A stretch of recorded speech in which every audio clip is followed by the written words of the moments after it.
careers to go to, and I have some exposure to this area. So I'm going to approach this a little differently than if you Googled career choice and the standard answers are going to come up. Make a list of your strengths and weaknesses and what you're passionate about, et cetera, et cetera. So I'm going to, inshallah, address this topic over the next couple of meetings. And today, the overview will be to walk away, inshallah, with at least 4 main takeaways. So first question, what profession did you want to go into as a child? And we have a couple of kids in the young people in the audience, so you can answer too. So what profession did you want to go into as a child?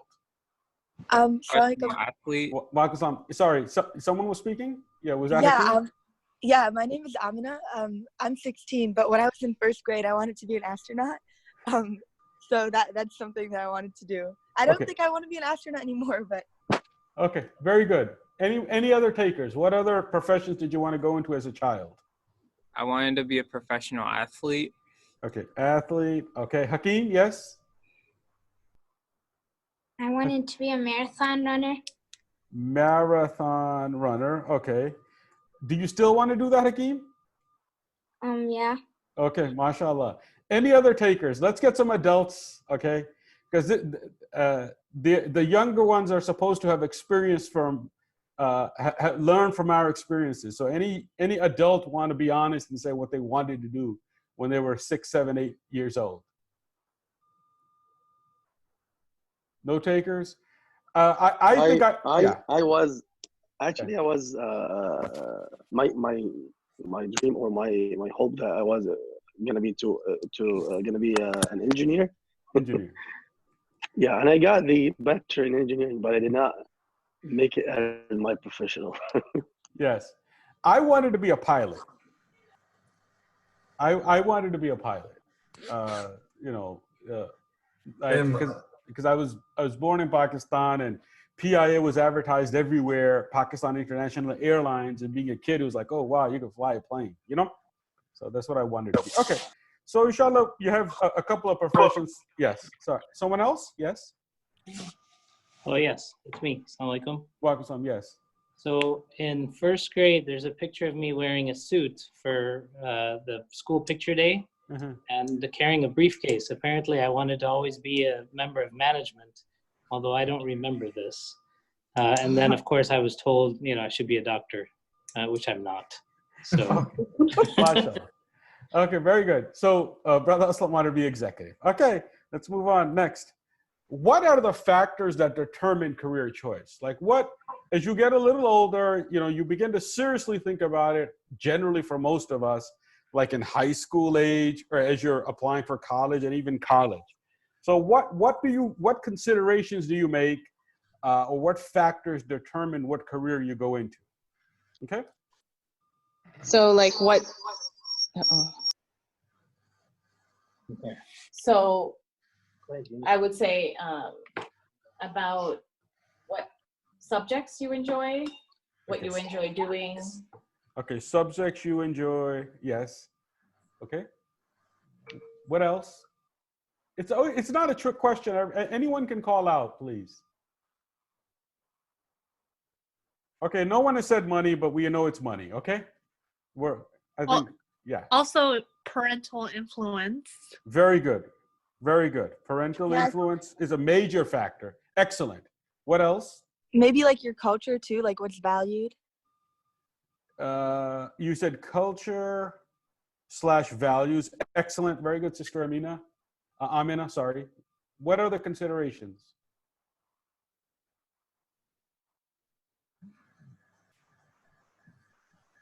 Well, I'm sure this is something we all should have thought of, right?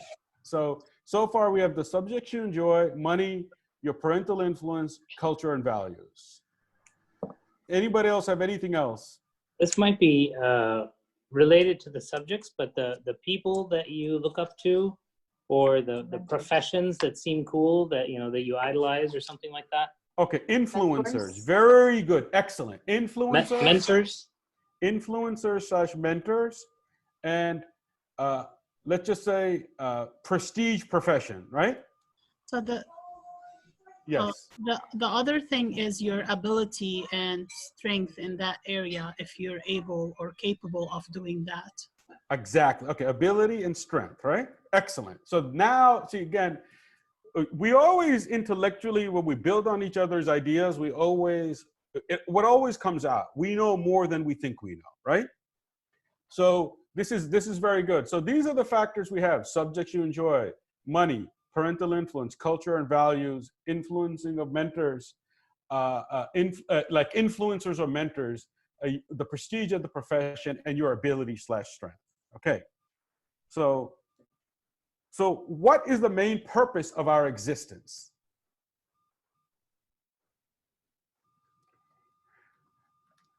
Purpose of existence. What is the main purpose of our existence? Survive. Okay, very good. Survival. To worship Allah subhanahu wa ta'ala. I'm sorry? To worship Allah. Excellent. Okay, so we have survival, worship Allah. What else? To make the earth a better place. Okay, make earth better place. Excellent. I'm actually using 2 screens, so I feel kind of cool. Okay, that's why I'm looking over here. Okay, I'm taking the notes over here, but I'm presenting. I learned this from Uzair. Huh? Survival. Survival. What else? Life. To Huh? enjoy life. Enjoyment. Excellent. Okay. Enjoyment is part of things. Happiness. Very good. Okay, so we'll put enjoyment and happiness in the same thing. Okay. What else? I'm not going to move on this one because I think Horace, mashallah, finished in less than 10 minutes, so I'm going to thieve his time. Okay. Successful. To be, so we'll say successful. And I think here I'll add, we want a sense of achievement, right? Okay. Is it off mute? Are you saying the main purpose of existence or the perceived? Like, what do we perceive as why we exist? Well, it's really, I wanted it to be an open-end question, right? Because I think that's where we can be more open, right? And see, really, because these are things that we should be thinking about, right? And so like present tense, you're saying, right? Yeah. Mm-hmm. Yeah, I think did we talk about serving others? Okay, serving others is a purpose of our existence. Okay, very good. All right, so this is what we have. We have survival, worship Allah, make the earth a better place, enjoyment/happiness. Another purpose of our existence is when we achieve something, we get some satisfaction or success in serving others. Okay, inshallah. Now, next question. What is the most sought after son-in-law in India? Now, if I've specifically spoken to you about this, please don't answer. Oh, I know, a doctor. Was that Hakeem? Amina. Okay, very good. Most sought after son-in-law. Okay, so we have one guess. Well, we have one answer. You said Lawyer, doctor. engineer. Doctor, lawyer, engineer. Okay, what else? Okay, businessman. What else? Rich. I'm talking profession. What profession do you want the person to have? Muslim. Huh? Muslim's not a profession, Akil. But make sure you stay with your dad. You're going to learn something. And then you can brag about it to all your kids in school. How about a prince? Yeah, exactly. Yeah, that's a profession in India. Prince. They still exist. A landowner, maybe? Yeah, that's a good one. Very good. Very good. Excellent. Excellent. Okay. Very good. Landowner. Okay. So this is what we have. The most sought after son-in-law in India. These are the 5. We have doctor, lawyer/engineer. That's 3. A businessman, a prince, and a landowner. So we have 6. We've come up with 6. Okay. And statistically, I'll give you what the answer is. Okay. As we move on. Okay. Who are the 3 most important Muslims in the last 100 years?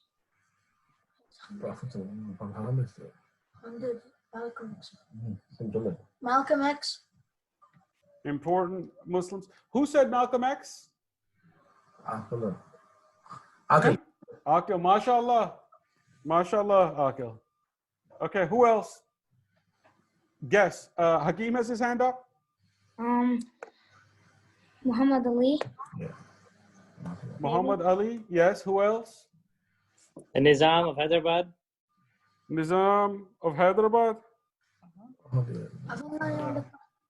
Warithin Muhammad. Nizam of Hyderabad. But okay, Waridin Muhammad. Alexander Russell Webb. Yeah, okay, we'll put Alexander Russell Webb, even though he was more than 100 years ago. But I think he was. No, it was right at the turn of the century. Okay, just a moment. I would say if we want to think of not just in the Western world, but in the Islamic world, there's like 3 major sheikhs. I don't know all their names. I know one was like that Bin Baz guy, and the Wahhab guy, and there's another one I can't remember. But they kind of shaped the modern Muslim ideology. I don't know what to call it right now. Modern Muslim thinking. Okay, so these are the names we've come up with so far. Malcolm X, Muhammad Ali, Nizam of Hyderabad, W.D. Muhammad, Alexander Russell Webb, Sheikh bin Baz, and Abdul Wahab, the founder of, from the Najd. Okay. So I have one more building on, can you keep it off mute and stuff today? So building on what Sister Noreen said, I think the Ayatollah Khomeini, then we'll go into that pile. And then maybe, the custodian as a title as opposed to a single person. Custodian of the Kaaba. Okay. Yeah. Okay, very good. Excellent. These are very good. Now, next question. Which Muslims have made the biggest contribution in the last 100 years? I just asked the same question in a different way, but I will move on. Okay? Muhammad Ilyas Rahmatullah Alayhi from Delhi. Yeah, exactly. Okay, so Muhammad Ilyas. Again, the Ummah is vast, right? And so if we actually began to look at different ethnicities and groups, this list would just keep going and going. But let me move on because now I want to move the thing. Okay, inshallah. Bismillah. What is the most influential hip hop song or artist ever? Hip hop. Hip hop song or artist? Any ideas? We have some young people. Can we define hip hop a little bit? Like, when does that start? Well, like, okay. Would Michael Jackson classify as a hip hop artist? I guess. I mean, yeah. So, yeah, you can argue that, right? We're just Tupac. So if you say, yeah. Tupac. So, okay, Tupac. Yeah, I was gonna say that. Okay, who else? I think we have some guests also, so feel free to speak up. There's no wrong answer. Huh? Yeah, currently we could say like Jay-Z because of like his favorite styles. Okay, Jay-Z. Okay, this guy I don't know, but anyway, okay. Young Scooter. There's a guy named Young Scooter. Okay. How about old motorcycle? Okay, we have 30 more seconds. Anybody else want to take a crack at it?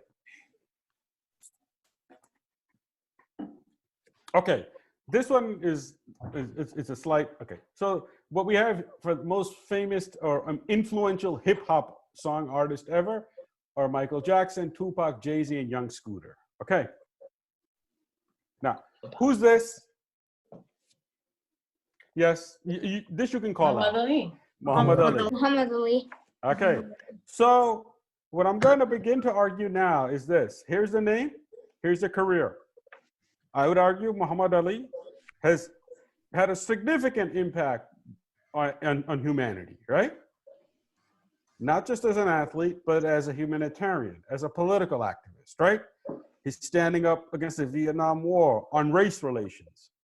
This was his name, and this was his career, right? So, and that I think was the first name, the second name that we came up with, okay?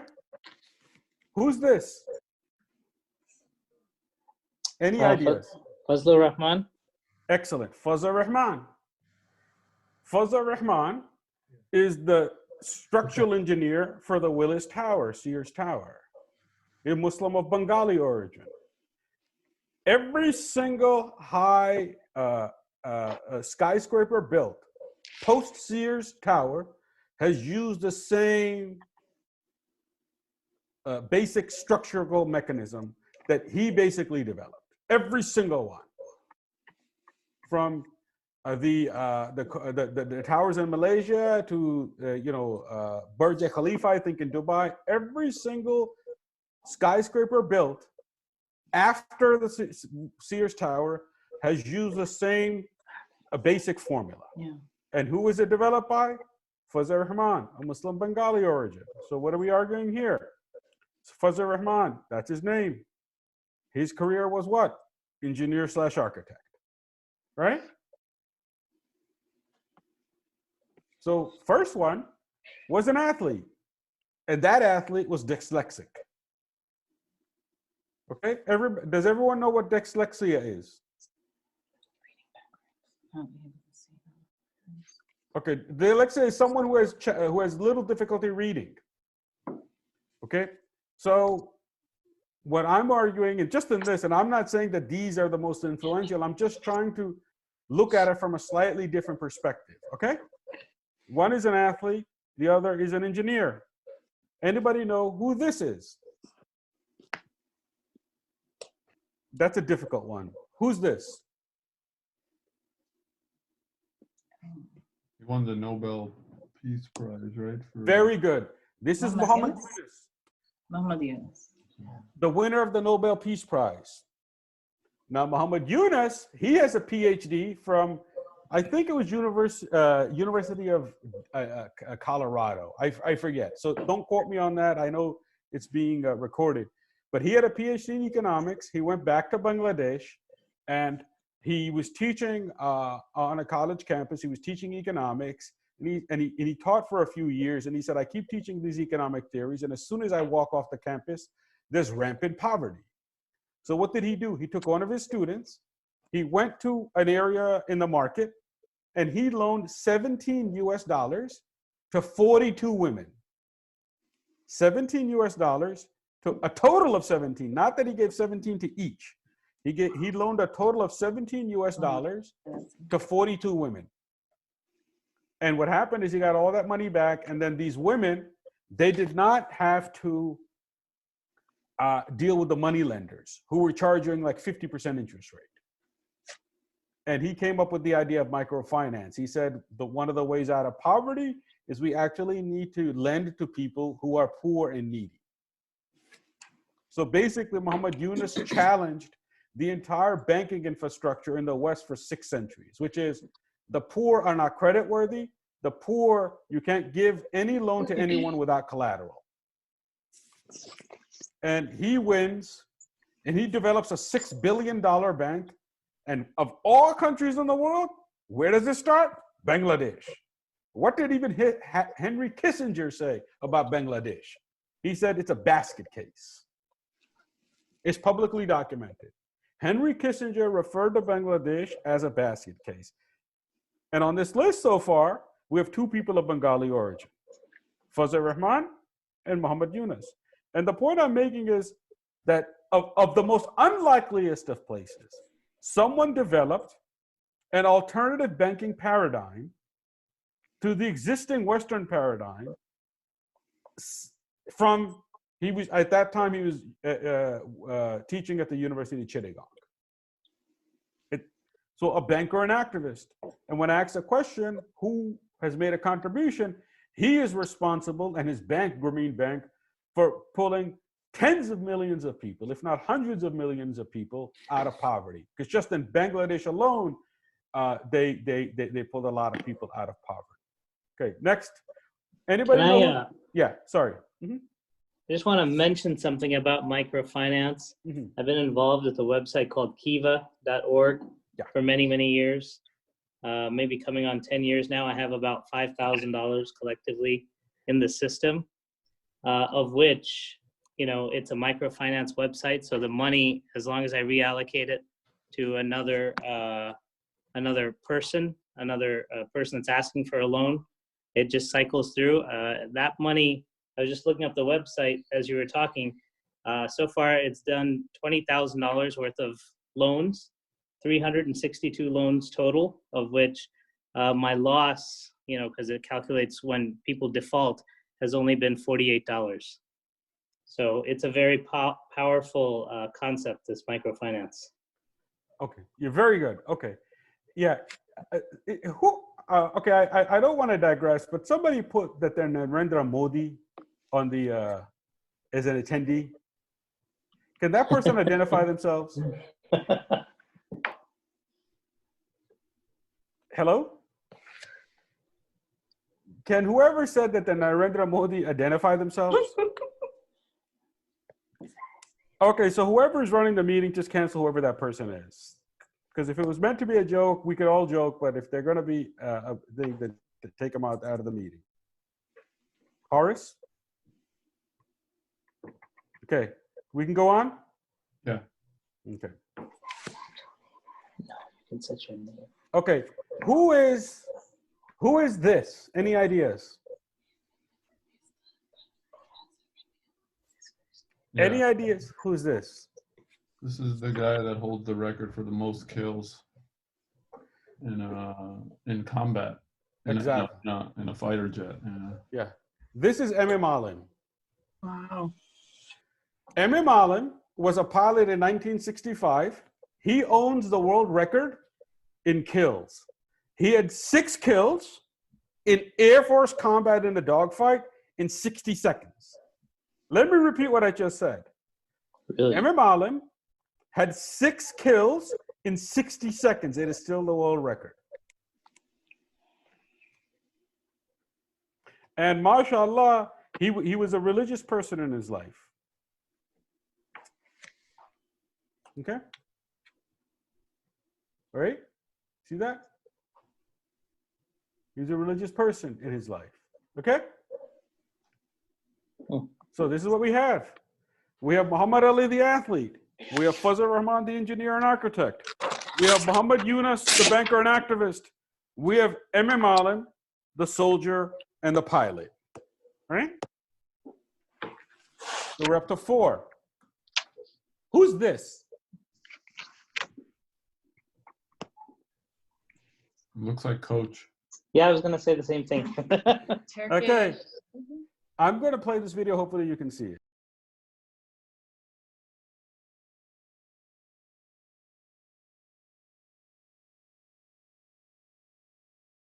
ايش بك خلك انت احكي لي فيك تعرف تقول لي حاجه ها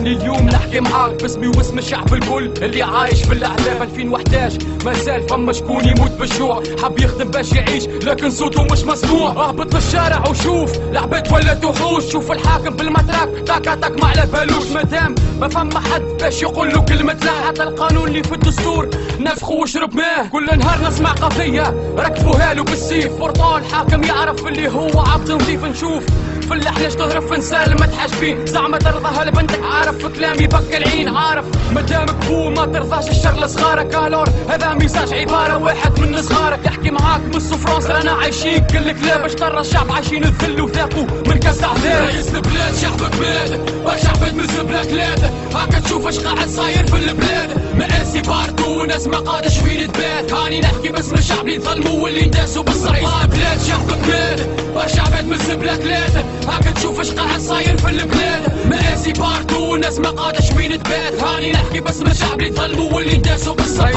رئيس البلاد وطني يحكي من غير خوف انا احكي بكيت لكن عارف اللي نهايتي كان الكفوف نشوف في برشا ظلم هذاك علاش اخترت كلام بورطا وصوني برشا عباد اللي نهايتي كان الاحلام لكن الى متى التونسي عايش في الاوهام وينها حريه التعبير ريت منها كان الكلام سميتو تونس بالخضراء رئيس البلاد هاكا تشوف اليوم البلاد ولا صحراء مقسومه على زوج ظروف سرقات بالمكشوف بالخوره من كل بلاد من غير ما نسمي انت تعرف شكون مهلا عباد برشا فلوس كانت ماشيه مشاريع وانجازات مدارس صومي صحات بناءات وتعديلات لكن ولات الكلاب بفلوس الشعب عباو القروش سرقوا نهبوا فكوا خطفوا في الكراسي ما سيبوش نعرف لي برشا كلام في قلب الشعب ما يوصلش كان جا الوضع من غير ظلم راني اليوم ما نتكلمش رئيس البلاد شعب كباد برشا عباد من زبله كلاد هاكا تشوف اش قاعد صاير في البلاد مقاسي بارتو وناس ما قادش وين تبات هاني نحكي باسم الشعب اللي ظلموا واللي داسوا بالصريح بلاد شعب كباد برشا عباد من زبله كلاد هاكا تشوف اش قاعد صاير في البلاد مقاسي بارتو وناس ما قادش وين تبات هاني نحكي باسم الشعب اللي ظلموا واللي داسوا بالصباط اوكي صوت البلاد جنرال 2011 نفس الحال نفس المشاكل والسفرانس رئيس البلاد رئيس البلاد رئيس البلاد شعب كباد برشا عباد من زبله كلاد هاكا تشوف اش قاعد صاير في البلاد مقاسي بارتو وناس ما قادش وين تبات هاني نحكي باسم الشعب اللي ظلموا واللي داسوا بالصريح بلاد شعب كباد برشا عباد من زبله كلاد هاكا تشوف اش قاعد صاير في البلاد مقاسي بارتو وناس ما قادش وين تبات هاني نحكي باسم الشعب اللي ظلموا واللي داسوا بالصباط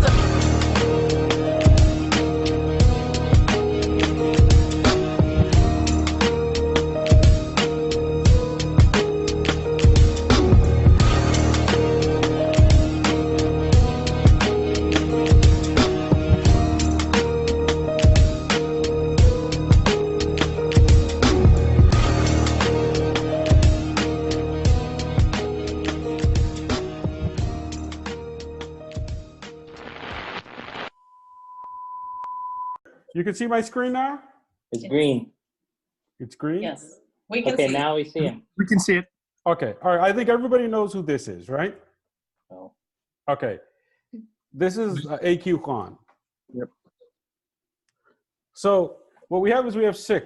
We have the athlete, the engineer, the architect, the banker, the activist, the soldier, and the pilot. We have the rapper. Oh, yeah, I didn't mention about the rapper. El General is his street name. He sang that song right before the Tunisian Revolution. It became the national anthem of the Tunisian Revolution before the demonstration started. It is recognized, and I can find the documentation and send it, as the most influential hip-hop song in history. No other hip-hop song has been instrumental in bringing about a revolution or a change in government. El General's did.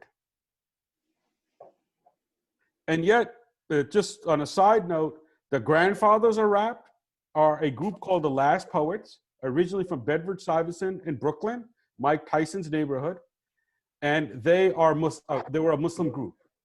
And if you go back in the history, people like Kool and the Gang and this and that, they're on the record as saying that we were inspired in the music by the Last Poets. And those raps in the late 60s, they used to say Allahu Akbar in the 60s. And they were Sunni Muslims. So that's a rap. And then we have the scientist. We have the father of Pakistan's nuclear bomb. Now, again, developing technology that can do mass murder, that's a separate philosophical question, but if your very existence is threatened. Okay, so we have 6 different people, 6 different professions. So what am I arguing? This is the purpose of our existence. Number 1, to worship Allah subhanahu wa ta'ala. Okay, foundation of everything. Number 2, to serve humanity. Those are the foundation of everything is seeking the pleasure of Allah. We seek the pleasure of Allah 3 different ways. Of course, we make the salah and the psalm and the fasting, etc., etc. But then it has to be filled with action in which we are serving humanity. That could be charity work, that could be helping the needy, that could be being a doctor, finding a cure for cancer. Salk found the cure for polio, etc. Next, is we have to serve plants and animals. Even when we slaughter an animal, we can't make it cause pain. That's why animal rights is a big, big part of Muslim civilization and Muslim teachings. Like the Prophet ﷺ, one of the things that he did, he basically passed a guideline: you could not overload the camel.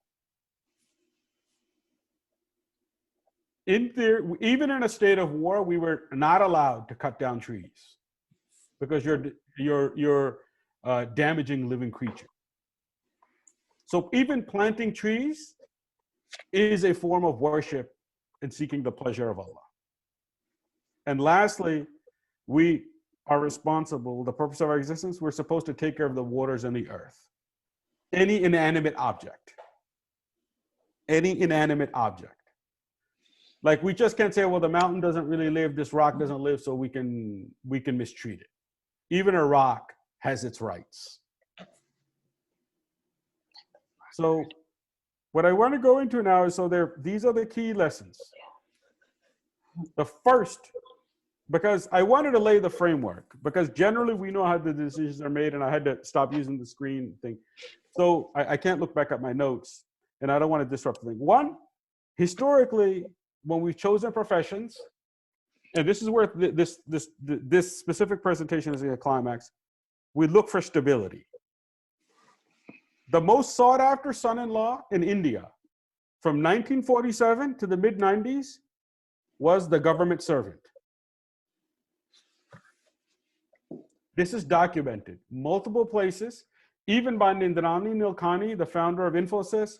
In his book, Imagining India, he documents that. He said, in the last semester of college in India, the fathers of the girls go onto the campuses and they try to find out and source the boys who have been given job opportunities in the Indian civil service. They were more sought after than even the doctors. And why? Lifetime employment. Lifetime employment. So the most sought after son-in-law in India from 1947 to the early 90s was the most sought after son-in-law. Like for decades, I don't know if it's still the case, but when I had done the research on this, even up to 10 years ago, the organization that had the highest number of employees anywhere in the world was Indian Railways. You get into the Indian civil service, you have employment for life, doesn't matter how competent you are, and then when you retire, you're going to collect a pension. And then even if you're a middle or low level person, you at least know people and you can push your paperwork through or whatever little things you need done. That, and to a large extent, the entire developing world, that's what a lot of people, even if they got an education and they were going to stay in the third world, they preferred the government jobs, even if it was to be a professor at a government-owned university, because lifetime employment. Okay? 2, the point of me putting the 6 names up was to serve the religion or humanity. You don't need to be a scholar per se. Of course, we need people who understand their religion. We need people who can lead the salah the right way. We need people who understand metaphysics, right? Of course, we need all of those things. But what is very sorely lacking in our community is people saying, wait a second, here's a person who's a banker. And instead of just telling us that interest is haram, or we should take care of the poor, Muhammad Yunus actually took care of the poor, right? And pulled them out of poverty. So those of us who don't have that background in terms of we're not going to be scholars for whatever reason, we can make a tremendous contribution to humanity, right? Like whoever finds a vaccine for COVID-19 has done an enormous benefit to all of humanity, right? And that's an Islamic responsibility. And whoever does it, whether they're Muslim or non-Muslim, may Allah reward them for it. So I think this is something that's very, very lacking in our understanding. That a lot of people, we want them to work for their religion, and what do? We put them in Hifz school. And again, that doesn't mean understanding the Quran is not important, but being a problem solver, being able to understand a situation and find a solution is arguably more important than some of the things that we are traditionally have been doing, at least over the last 100 years. The most recognized face in the 1970s and 80s in the world was Muhammad Ali. More people, if they were showed his picture, could say that's Muhammad Ali than they could say who was a president of the Soviet Union, who was a president of the United States, et cetera, et cetera, et cetera. Okay? So the important thing here is, I want to emphasize, if you want to serve the religion, you can serve the religion by being a US congressman. You can serve the religion by being on the local school board, or humanity by being on the local school board, right? Okay. Third, historically, our community has generally just focused on the physical sciences. And this I will discuss in the next topic, right? And that is one reason we've fallen so far behind. That our best and the brightest, the first tier goes into medicine and the second tier has gone into engineering. And there's nothing wrong with those two fields. But we've been doing it for about 6-7 decades, post-colonialism, and that's one reason our institutions haven't developed. So we have to begin to think critically. Okay, we need people in finance. We need people in the humanities. We need people who actually have masters and PhDs in public policy and not-for-profit institutions. And you can serve the religion by doing that. And so a big part of it, lastly, what am I arguing, is that whether you're an accountant, whether you're a doctor, whether you're a scientist, you have to consciously think daily, how can I serve the religion or humanity through my career?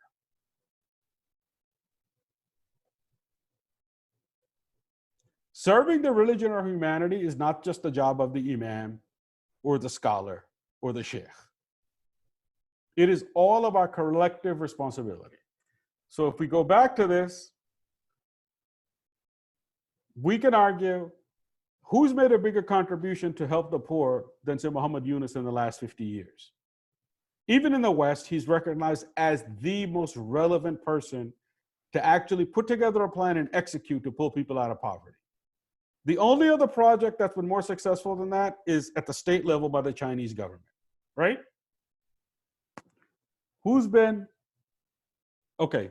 So, all right, so I think I'll end. I think I've hit my time. So today the idea was think out of the box.